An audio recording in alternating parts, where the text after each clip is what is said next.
I always believed that a woman in motion could never be invisible. But somewhere along the years, between plies and pirouettes, laundry cycles, and forgotten anniversaries, I began to fade. My name is Emilia. I'm 40, a choreographer by trade, mother by heart, and wife. Well, by habit now, I suppose. My husband, Leon, is a man who counts time in contracts and profit margins. We used to dance together in our own way, he, the stoic support, me, the flowing energy. But now, he barely glances up when I enter the room. I see it in the way his eyes skim past me, the sharpness of his words when I talk about work.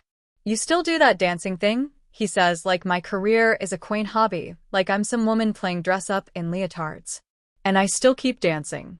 Still keep creating stories with bodies and breath, pushing young dancers through trembling hours of practice, losing myself in rhythm because it's the only place I still feel seen. Except, I'm not entirely unseen. My son, Adrian, is 21 now. Tall, self-assured, and quieter than he used to be. But his quiet carries a different weight than his father's indifference. His silence listens, watches, remembers. He still asks me about my choreography, still shows up unannounced at the studio and sits in the back, watching without interrupting. Sometimes I pretend not to notice him sitting there in his gray hoodie and headphones around his neck. But I always do. One evening, I walked into the kitchen after a long rehearsal, hair tied back in a sweaty knot, shoulders sore, and he was there, cooking of all things. He had grown into a man while I was too busy trying to keep the household from unraveling. "Thought you'd be hungry," he said casually, placing a plate in front of me. "Pasta with too much garlic. My favorite." I looked at him, then really looked. His eyes had that glint, half his father's, half mine, but with something more. Something unreadable. "You always used to make this when I had exams," he added, sitting across from me, fingers laced around a glass of water. "You remembered that?" Of course I did. It was such a small thing. A bowl of oversalted pasta. But in that moment, it felt like a tether pulling me back to shore. And yet, something in the way he looked at me lingered. That evening in the kitchen stayed with me longer than it should have. Adrian, with his quiet warmth, had unknowingly cracked something open in me. Not a wound, not yet, but a door. A forgotten threshold I hadn't crossed in years. The following Saturday, the studio was empty. My students had left in a flurry of chatter and the smell of body spray, their limbs tired and laughing. I stayed behind, as I often did, rolling my neck and massaging my feet, relishing the silence that followed the storm. I was about to gather my things when I heard the studio door open. It was Adrian. He leaned in the doorway, casual, his hands tucked into the pockets of his hoodie. There was something slightly mischievous in his smile, like he'd rehearsed what he was about to say. "You free for a few minutes?" I nodded. "What's up?" He stepped further in, letting the door click shut behind him. "Do you know how to dance the bachata?" That made me blink. "Bachata?" "Yeah." He chuckled. "I saw a clip of it online. It looked kind of, I don't know, smooth. Sexy even. Figured it was time I learned something other than awkward club moves." I raised an eyebrow, smirking. "And you thought I'd be your teacher?" "Well, you're the best dancer I know." I laughed softly, but something caught in my throat. It wasn't just the compliment, it was how sincerely he said it, like he meant every word. "All right," I said, stepping onto the floor. "But you'll have to take this seriously. Bachata's not about steps. It's about connection." He looked at me then, eyes steady. "I'm listening." I turned on the speaker. A soft rhythm began to pour into the room. Smooth guitar, syncopated beats, a pulse that belonged not just to the music, but to something older. Something primal. "Okay, first stand close to me," I instructed. "The basic step is 4 counts. Side together, side tap. Then the other way." He mimicked me. His movements were clunky, unsure. I reached for his hands, placed them gently where they needed to be. One on my lower back, the other clasping mine. His touch was cautious at first, barely there, like he was afraid of pressing too hard. "It's okay," I whispered. "You won't break me." He laughed, and the sound fluttered in the quiet room. We started to move, slowly at first. His steps were hesitant, but he followed my lead. The music seeped into our bones, the closeness stitching something between us that neither of us acknowledged out loud. "You're tense," I said after a few measures. "Relax your shoulders. Let the rhythm guide you." "I'm trying," he murmured, eyes fixed on mine. "It's hard not to get distracted." I felt heat rise in my cheeks. Distracted by what? He hesitated. "You." My heart skipped. For a moment, everything around us faded. The mirrors, the studio, the hum of the fan in the corner. It was just the music. Just our bodies, swaying in tandem. We danced like that for what felt like hours. The song changed, then changed again. I didn't even realize I was still holding his hand until the music faded and we stopped, breathless, but unmoving.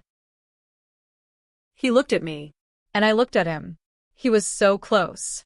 And God help me, I didn't want to step back. But I did. I turned, walking toward the stereo, my hands trembling ever so slightly. "You did good," I said, my voice too light, too rehearsed. "Maybe you're not a lost cause after all." Adrian didn't answer right away. I could feel his gaze on my back, heavy and uncertain. "Thanks for teaching me," he finally said. I nodded without turning. "Anytime." And then he left. The door closed behind him with a soft thud. I stood in the center of the room, the echoes of our steps still clinging to the walls. What was I doing? He was my son. My baby boy who used to fall asleep on my lap with sticky fingers and scraped knees. But now he was a man. And I was not untouched by the passing years. But that night, when I lay in bed and closed my eyes, it wasn't my husband's indifferent voice I heard. It was the music. And the way Adrian looked at me, like I was something more than just a mother. It became our ritual. Saturday evenings, just before twilight softened the corners of the day, we would meet at the studio. Sometimes without words. Sometimes with laughter echoing in the hallway as Adrian carried a bag of snacks, or I teased him about forgetting his water bottle. But always with that undercurrent. That quiet anticipation we dared not name. I'd lock the doors behind us, turn on the soft, golden lights overhead, and let the first chords of Bachata fill the room. It was different with him. He moved like he belonged to the music. Or maybe it belonged to him. Each week, his body grew more fluid, his confidence more magnetic. He didn't just follow anymore, he led. And I let him.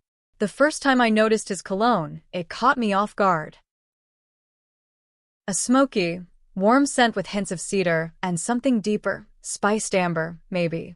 It lingered in the air when he spun me, left a trace on my skin long after we separated. "You smell," I began, cheeks flushing before I could finish. "Good," he asked with a grin. "Distracting," I admitted, and that made him smirk wider. That night, we danced closer than we ever had before. My hand rested on his chest just a little longer. His fingers curled at my waist with a new kind of certainty. The music slowed, and so did we. We breathed as one, the tension thick, velvet heavy between us. I could feel his heartbeat. He could feel mine. And yet, still, we didn't speak of it. We didn't need to. Saturday after Saturday, our bodies wrote the words our mouths couldn't say. Our eyes lingered. Our silences deepened. He brushed my hair back once when it stuck to my cheek, and his fingers grazed my skin like a whisper. I looked up at him, and didn't pull away. I started choosing my outfits more carefully. Not showy, never that. But flattering. Fitted. I started wearing lipstick again, a soft coral shade I hadn't touched in years. And at night, lying beside a husband who barely noticed when I left the bed, I would close my eyes and relive the dances in my mind. Every step, every breath, every glance. Until one day, the bubble broke. It was late afternoon when Adrian and I met at the studio. He had texted earlier. "Still on for today? I found a new bachata remix I think you'll love." "Always," I replied. The moment he walked in, I felt it, that charge. He was wearing a white t-shirt that clung to him just enough, and that cologne, richer than ever. He gave me a look as the music began, and I stepped into his arms without hesitation. It was one of our best dances. We moved like we had choreographed it, even though we hadn't. His hand pressed into the small of my back, guiding me, holding me just a breath closer than was strictly necessary. My fingers rested against his jawline as we turned, our faces so close. Then we heard the door. It creaked open with a hesitant groan. And there, standing at the entrance, was Leon, my husband. He didn't say a word at first. Just stood there, briefcase still in hand, his expression unreadable, somewhere between confusion and something darker. I stepped back, heart thudding. Leon, I didn't know you were coming here. I was driving by. Thought I'd surprise you. I didn't realize. His eyes flicked to Adrian, then back to me. What kind of dance is that? Bachata, I said, too quickly. It's Latin. Very rhythmic. Close. Clearly, he said dryly, letting his gaze linger. Adrian shifted beside me, arms folded. Come. Not ashamed. Leon looked between us again. Looks intimate. It's supposed to be, I replied, hearing my own voice a bit too sharp. That's the nature of it. He nodded slowly. Right. Well. Don't let me interrupt. He turned and walked out without another word. We stood there in silence after the door closed. The music still played, low and slow, like a heartbeat that refused to stop. Adrian looked at me. Do you think he suspects? I shook my head. Not of anything. Not really. He's never paid enough attention to suspect anything. He moved toward me, gently taking my hand.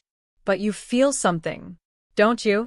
I looked down at our hands, at the space between us that had grown narrower and narrower. I feel everything, I whispered. His fingers tightened, and the music began again. After Leon left the studio that day, silence sat between us like a third person. Not awkward, not guilty, just aware. Adrian didn't speak right away.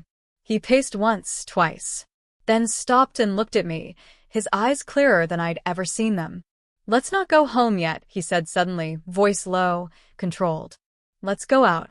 I know this place, a lounge downtown. Chill music. Big dance floor. I stared at him, caught between impulse and hesitation. He stepped closer, brushing a stray strand of hair from my cheek. Let's just live. Let's show everyone what real dance looks like. What we look like. Together. His words struck something inside me, a piece of myself I hadn't touched in years. I said yes. 20 minutes later, we were pulling up to a rooftop club tucked between rows of sleepy brick buildings, glowing in gold and deep purple light. The air pulsed with soft music and the murmur of conversation, the scent of citrus and sea salt dancing through the summer breeze. Inside, the space felt surreal.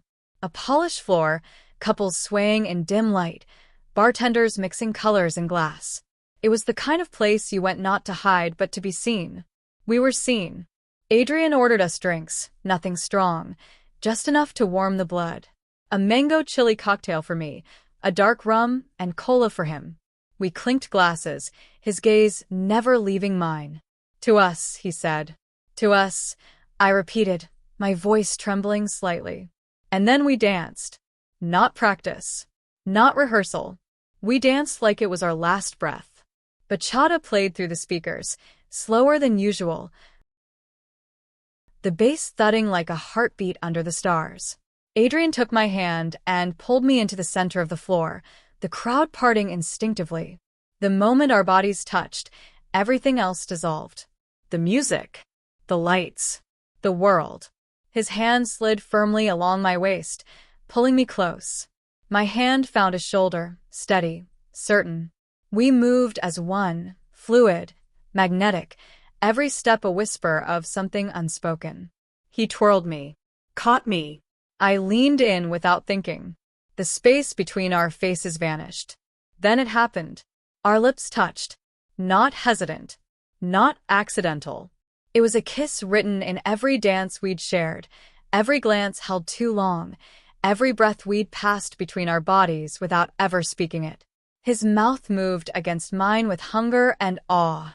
I felt it, the heat, the wildfire, the volcano that had lived dormant inside me for years suddenly roaring to life. I kissed him back, harder than I meant to. My fingers threaded into his hair, his grip tightening at my waist as if he needed to anchor himself to something real. Around us, the world continued to move. People danced, laughed, lived. But we were in another realm entirely. Time folded. And for that moment, just that moment, I wasn't 40. I wasn't someone's wife. I wasn't even his mother. I was a woman. A woman on fire. We stopped only when the music faded. Our foreheads touched. Our breaths came fast. I looked up into his eyes, afraid of what I'd see. But he wasn't confused. He wasn't pulling away. He was smiling. Like he'd waited for this. Like he knew we had just crossed a threshold we could never return from. He touched my cheek, gently, reverently. I've wanted to do that since the first time we danced. I closed my eyes. I know, I whispered. Outside, the city pulsed with life. Inside, I felt more alive than I had in decades. And yet, beneath the heat, beneath the rush and the ache of connection, a question stirred. What now? We didn't go home that night. After the kiss, after the music, after the club faded behind us like a waking dream, Adrian looked at me with a question in his eyes, but didn't ask it out loud. He didn't need to. We walked side by side beneath the city lights, saying nothing. The sound of our footsteps on the pavement said everything. My heart thundered.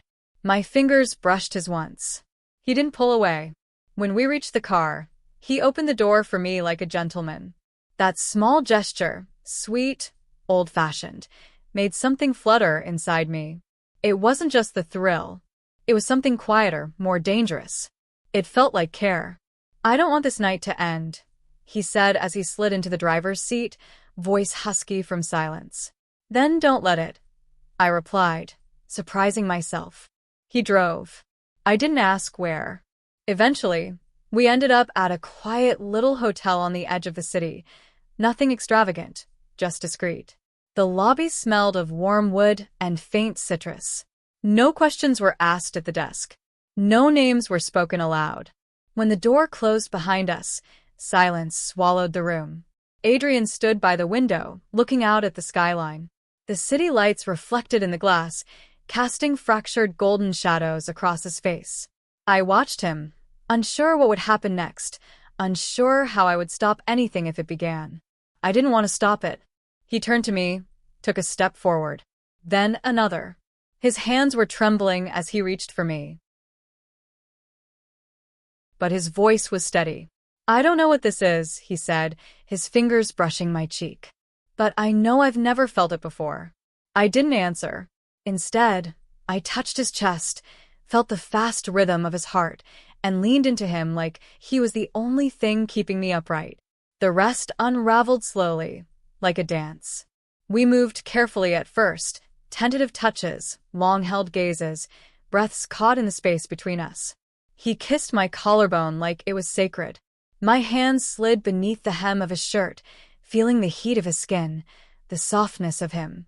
He shivered. He whispered my name like it was a secret he'd waited years to speak. And I let him. The night passed in slow, burning waves. The weight of our decisions was suspended, held at bay by the heat, the closeness, the feeling of being seen, cherished, adored. When we finally lay side by side, the room dark except for the amber glow of the bedside lamp, I rested my head against his shoulder.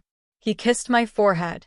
His hand stroked my hair with the gentleness of someone who understood how long it had been since I'd been touched without expectation or judgment. I hadn't felt like this in years. Not with Leon. Not with anyone. But the euphoria came with an ache. A tightening in my chest. The sense that this, whatever it was, could never belong to the real world. Morning would come. Questions would follow. And Leon, I hadn't even thought of him in hours. That realization chilled me.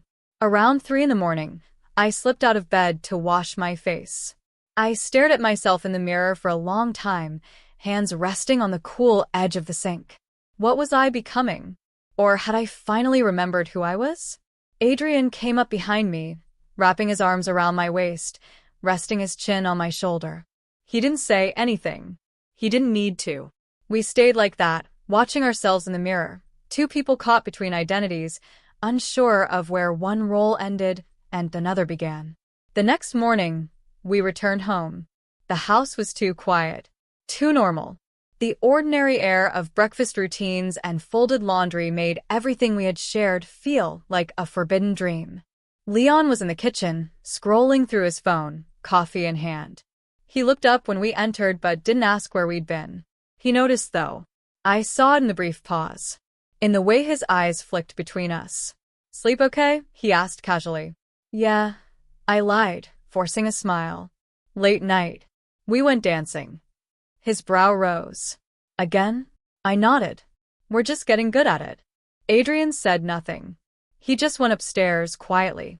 And then it was just me and Leon, standing in the middle of our spotless kitchen, the air suddenly too thick, too sharp. I didn't know what to say. I didn't know how to act. Leon poured more coffee. "You two spend a lot of time together these days." I reached for a glass of water, to give my hands something to do. "He's my son," I said, though the words tasted strange in my mouth. Leon nodded.